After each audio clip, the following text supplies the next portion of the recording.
Organized money. Big fan, big fan. So we wanted to do an emergency podcast because we're taping this on Wednesday. Just yesterday, Judge Amit Mehta of the DC District Court put out a ruling that imposes remedies on Google based on an earlier verdict that he did saying that Google was monopolizing the search market. And in this verdict, he imposes remedies that allow Google to monopolize the search market. So we thought it was really important to come on and talk about this, what happened, and also what it means. And we're going to do that right now. Here we go. Emergency pod time, organized money. Let's just quickly go over what happened. All right. So there's a case, an antitrust case starts in roughly 2019, filed in 2020, and it says Google is a monopolist in search and mobile search because they effectively have bought up all the shelf space, right? In search is distributed like every product, but it's distributed when you buy an iPhone and you type in the browser for something, it will automatically go to Google search. That's called Google search is a default, right? That is true for Mozilla. It's true for every phone maker. It's true for every browser. And the reason that they all have Google as the default is because Google pays them money.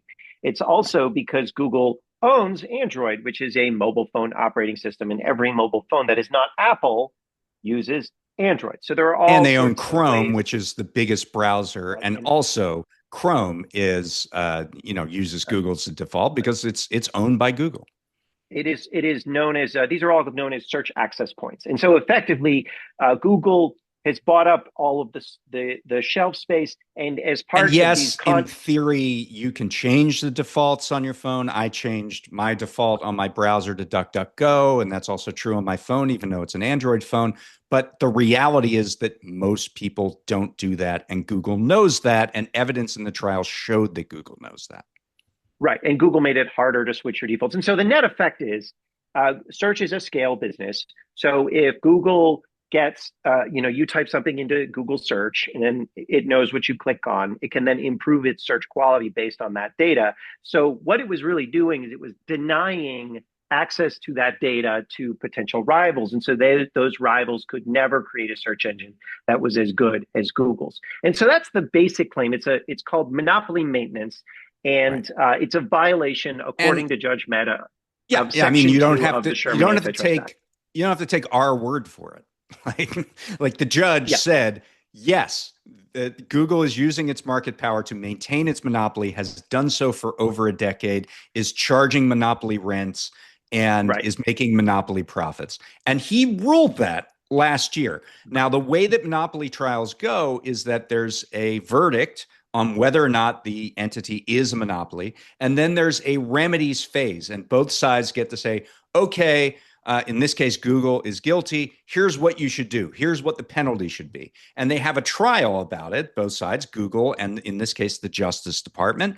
And then the judge rules, okay, this is the remedy I'm going to accept. Right. Now, so when you have an illegal monopoly, there are, and a company is found liable for either gaining it unlawfully or maintaining it unlawfully, there are several things that a court must do according to the Supreme Court precedent in order to address the illegal monopoly. So they have to impose a remedy to make sure that the monopoly will not recur. They have to confiscate the fruits of the illegal monopoly. They have to terminate the monopoly itself. And then they have to impose deterrence so that there isn't so that the company internally stops trying to engage in coercive behavior. So those are the four elements. You are forgetting, of course, the meta postulate, I will call it, the Judge Mehta postulate, because he actually quotes what you just said in this verdict. But then he adds, and I'm going to quote it, this court, however, need not decide this issue, and the issue is whether or not to terminate the monopoly, because there are independent reasons that remedies designed to eliminate the defendant's monopoly, i.e. structural remedies, are inappropriate in this case. So he literally said, I don't have to do this because reasons. Like Right. that was his justification, because reasons. Right. So, okay. So here we have, so what did he do? Right. He says, I'm not going to terminate Google's illegal monopoly. Instead, so the Department of Justice asked for a bunch of stuff. They asked for Google to sell off Chrome. They asked for more regulations and potentially a sell off of Android. And they asked for Google to no longer be allowed to pay companies like Apple or browser makers to make Google search the default. So that Google pays about $20 billion a year to Apple. Okay, they also asked for we some should say what Google's. hang on. Okay. Hang on. They also asked for syndication of Okay. Google search data and for Google to share some other data so that companies could access, could gain scale, develop search engines and gain scale as they do that, and it will be compelling to consumers because the quality will be good. So that was the gist of. There were some other things on AI that were also important. They didn't want Google to do the same thing on AI that it's done with search. Google has a product called Gemini. They didn't want it to self-preference Gemini. There were a bunch of other things that they asked for, but that was the gist. And then by contrast, what Google said, here's how you should punish us, which is kind of a weird thing, right? That Google gets to say, here's how you should punish us, is they said, well, why don't you just make it so that our distribution deals aren't exclusive, so that these devices, these browsers, they can make deals with other companies too, and they could put whatever they want in the default bar. But we can still give them money to make the deal.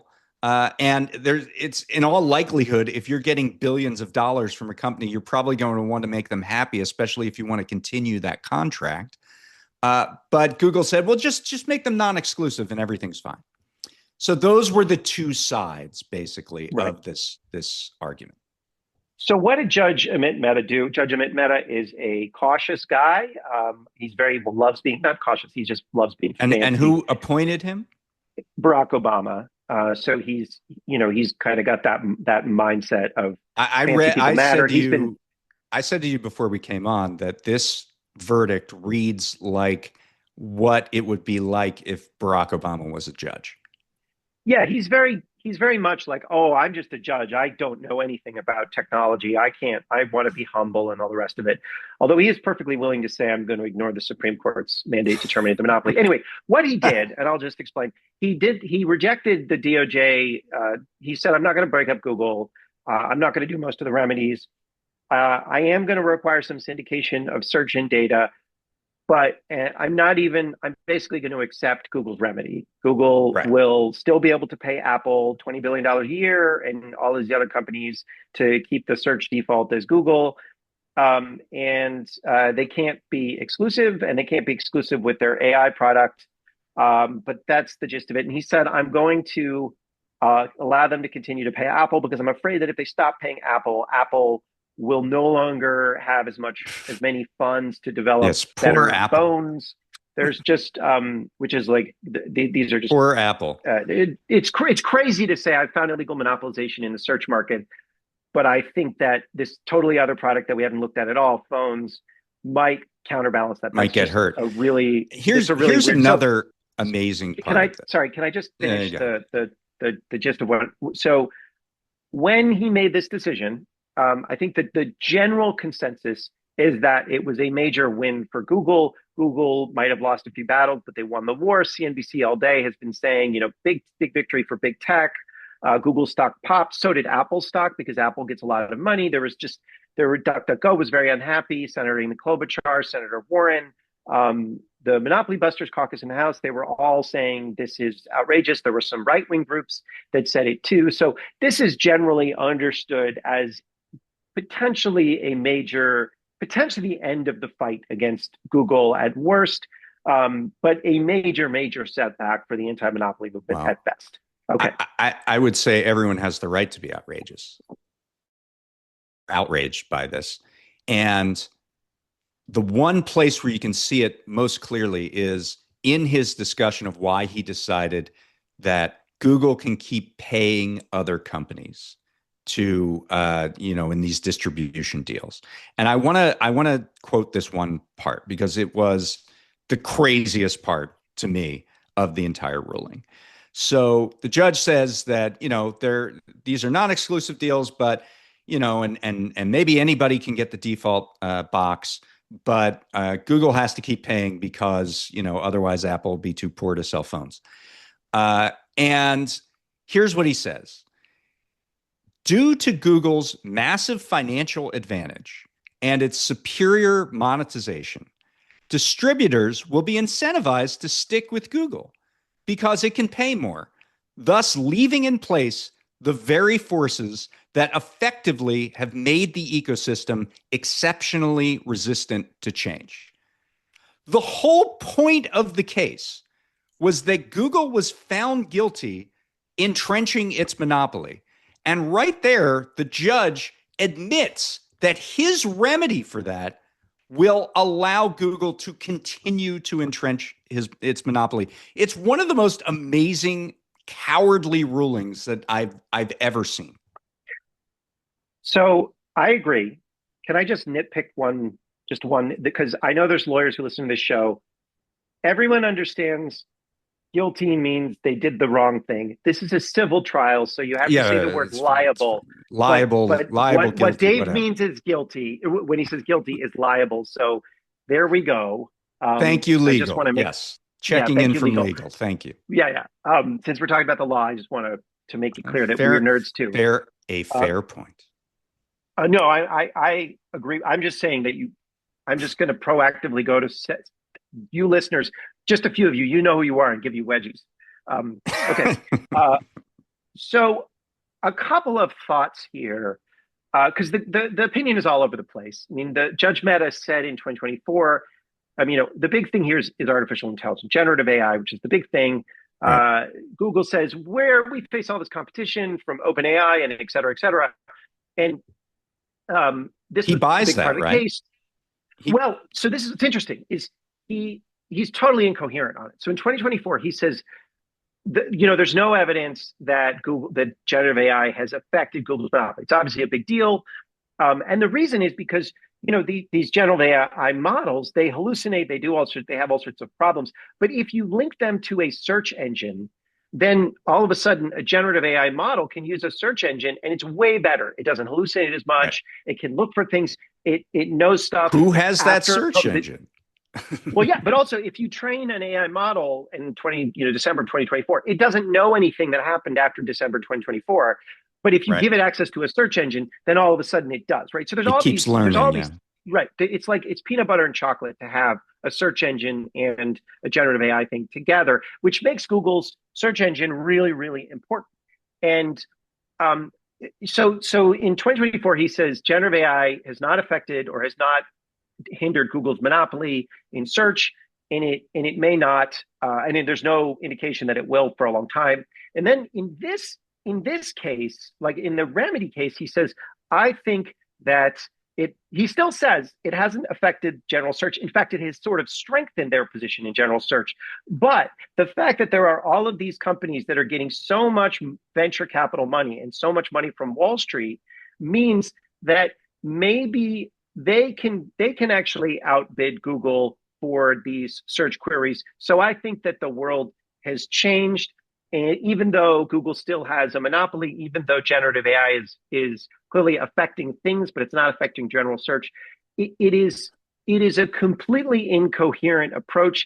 Sometimes generative AI is really important and changes the world. Sometimes it doesn't change anything at all. I can't describe how lawless and reckless and crazy it is. And it honestly made me, it kind of turned me into the Joker. I really no longer believe, not that the rule of law was particularly strong, but it's really hard to argue that there is the rule of law when it comes to the powerful anymore. Right. And that is like, the fact that it came from a Democratic judge is just sort of like cherry, it's just like chef's kiss, right? Right. Yeah. I mean, I think we knew that there are two types of justice in this country, and there's one for the well-connected, and there's one for everybody else. And here's a case of not an intervention from Donald Trump, not an intervention. He didn't even need to do an intervention on this. This came directly out of the law itself. directly out of the the judicial academy, if you will. So I have a few questions about this for you because I'm thinking through these things. Do you think Google would even bother to appeal this? I mean, I know they don't want the monopolization verdict, like the liability, but do they even bother? They won on almost every point. I think they do appeal because they don't, one of the things about a monopolization liability verdict is that they're getting a lot of private lawsuits now. And Right. so every private lawsuit, I It you says can sue Google was Google. found liable of monopolizing search or Yeah, whatever. yeah. And so the judge just accepts that Google is an illegal monopolist. So they want that overturned. Otherwise, they're going to be facing litigation forever. Right. Um, and Okay. this is also the third case where they've been found liable for monopolization. So it's not, Right. It's not over. this is Like still a big deal, right? that's an important thing we should say. There's a case just in a few weeks, a remedy Well, phase of a case in the Google ad tech case that we're going to hear a well, remedy and whether or not that can be imposed. And that judge has shown a bit more of a backbone than Meta. But here's my other I have a question. question. Well, I have a question for you. Okay. Um, so what do you think of the prospects for appeal?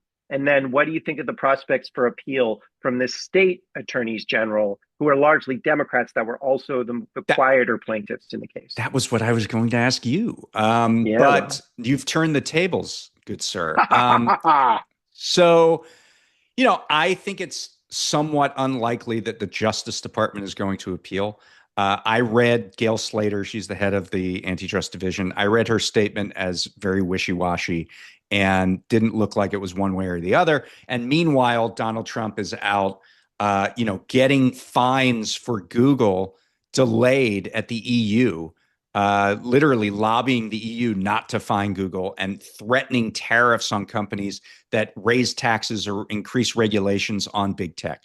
So, Donald Trump being Google's errand boy and big tech's errand boy means to me that I don't think they're going to appeal. Will the states? I think there's a very strong likelihood that they will, but it's a good question.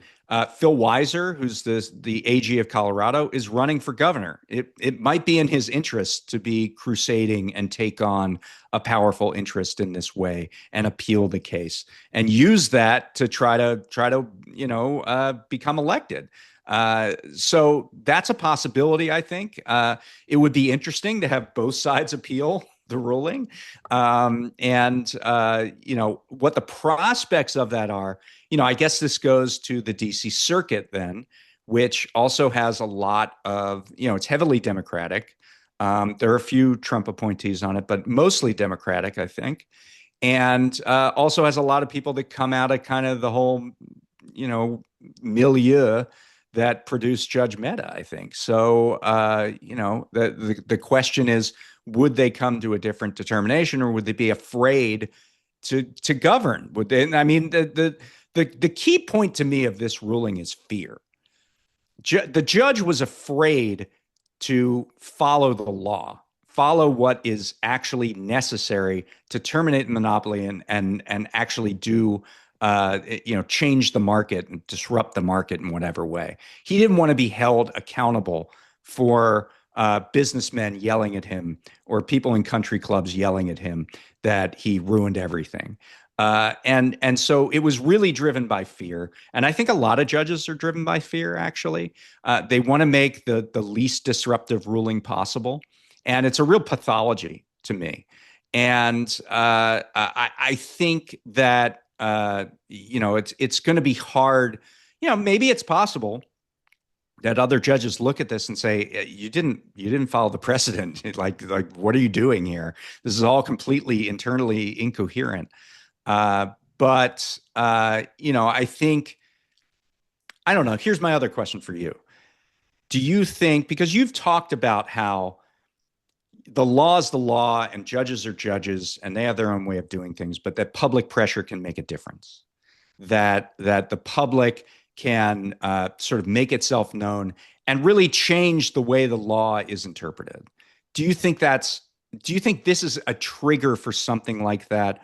Or is it too obscure and too in, our nerd world to matter? Well, I don't know. I mean, first of all, Amit Mehta I've always been skeptical of him. He's a tool and a dork, a Merrick Garland guy. I never liked him. He let Google off the hook for shredding documents. He just sort of seems like one of those, from the get-go. He was very uncomfortable trying to make the trial public. They had to get the New York Times and fancy publications to say, no, you need to release more documents. But the other judges have been good. I mean, there's been a lot of motions to dismiss that judges have almost entirely ruled the right way on. So it is possible here that Judge Mehta is actually one of the worst judges that we are seeing, right? That he's not representative, that he is actually, on average, he's like a bad judge. I buy that. I buy that. Judge Donato's been better. Judge Brinkema's been better. Mehta is very, very cautious in a bad way. And he's also reckless and doesn't care about the law. Will he be, I don't know if he's going to be embarrassed by what he did. He should be.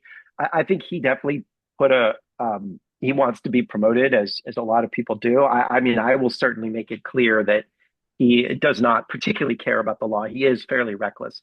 I don't know if that matters. But I want to highlight one other thing, which is the role of Gail Slater, right? So the litigation, I think, took a really bad turn when there was a turnover from Biden to Trump. And I'm not saying this because I'm partisan. There was a lot of bad management under Biden, but the Justice Department's antitrust division was run pretty well. And the teams there were, you had really competent antitrust lawyers at a political level, forcing the gun-shy line lawyers to do a good job. And I think when Gail Slater came in, she's kind of a loser. Her chief of staff is totally inexperienced, doesn't know anything. Her people, two of her deputies all of her deputies except Omid recently got fired. She isn't doing any management. The division is bleeding staff. And so my guess is that the team, which needed a lot of management to do a good job, did a crappy job litigating. And I was there. I saw that. They didn't even ask, when Mehta was asking them about terminating a monopoly, they were like, oh, we're not asking for that, even though it was Supreme Court precedent. So the DOJ lawyers you have to give DOJ some of the blame. They were bad. I mean, they were bad in the remedy phase. And that's because you still have this kind of long echo of Robert Bork, and it still lives in the institution. Right. So let's not let Gail Slater off the hook here. I don't think she tried to do the wrong thing, but she just isn't. There's just no real management going on there. There's no real leadership going on there. And so I think we're going to just see all the wheels are going to come off the bus of all of these cases. So even if they do appeal, I don't think they're going to do a particularly good job briefing. It's going to have to be the states and other people with the amicus that are going to have to come in and do things. So this is not a good situation. In your perfect world, they wouldn't appeal at all, because then the states could take the lead. No, they need to appeal. I mean, there were so many legal errors here. There's so much bad precedent that Amit Mehta, it's not so everybody should as a district court. No, it needs to get a cross appealed. I do think what you're setting up, though, is very interesting in that. So at the tail end of the Biden years, and even on into this first year of the Trump second term, we have seen judges get more comfortable with a theory of antitrust enforcement that is separate from the Borkian theory that has ruled the roost. And you're saying that Judge Mehta is kind of a throwback to that older way of thinking, that older style of interpreting the law in some ways. And it's weird because his liability decision was good. His remedy decision is terrible. And there haven't been, actually, no, that's not true. Donato did a good remedy decision. There have been other remedy decisions. Yeah, he's a throwback. Yeah, that would be right. He's a throwback.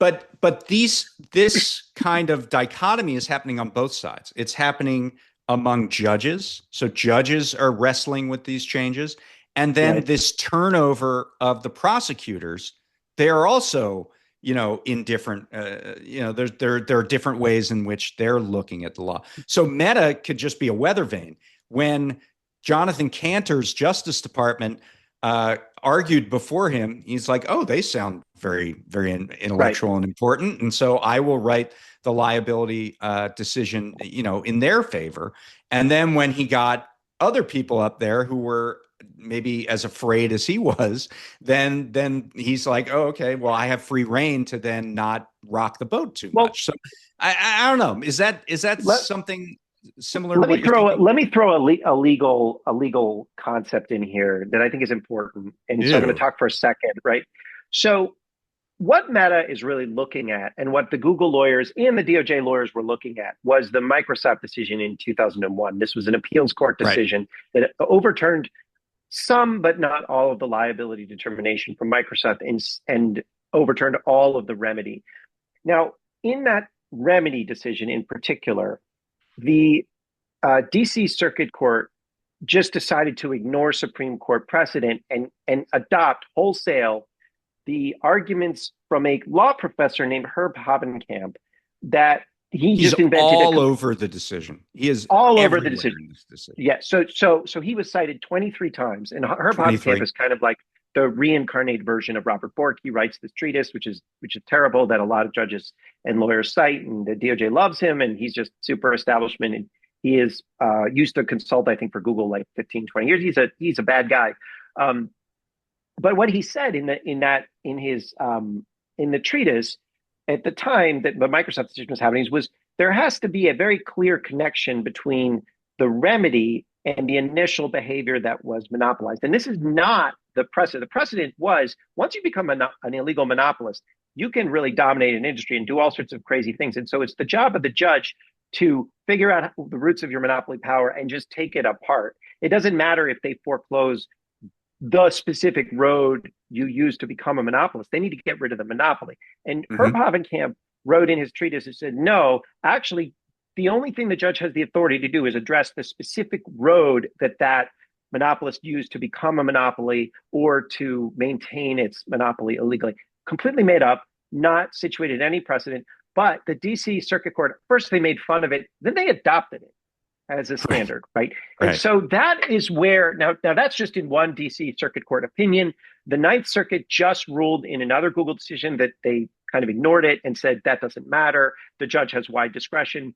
In most of the remedy decisions, the circuit courts are saying judges have wide discretion. But Amit Mehta was obsessed with pandering to Herb Havenkamp. And so that's where it came from. But so unfortunately were the litigators at DOJ. And I think this is where you have the lack of someone like Doe Hameki or Jonathan Cantor, both of whom have come on the show before, the lack of that leadership to actually just say, no, we're going to follow Supreme Court precedent, not the precedent of some professor and what he thinks, not just like a guy.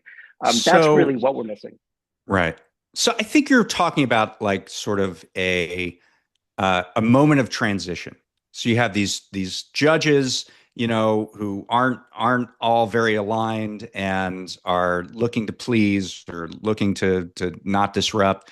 And then you have this period of transition at the Justice Department, and ultimately strong leadership, as you say, is what is necessary to push things in a different direction.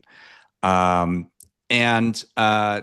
yeah, I think that the last question I would ask you is, do you think this case has resonance beyond Google? Like in terms of what corporate America writ large takes away from it? This is a really good question. Is this a green light for monopolization across corporate America? And I think the answer to that is sort of, okay? Now, one of the weird things about this moment in antitrust is that the doctrine of most regulatory policy, the government does it. And if the government doesn't do it, it doesn't happen.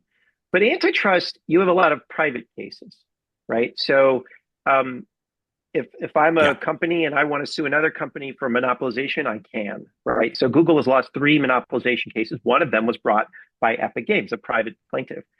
So a lot of the stuff that the Biden administration started is going to be continued by private companies. Just today, I believe, like Newsmax sued Fox News over monopolization over the market for right-wing news.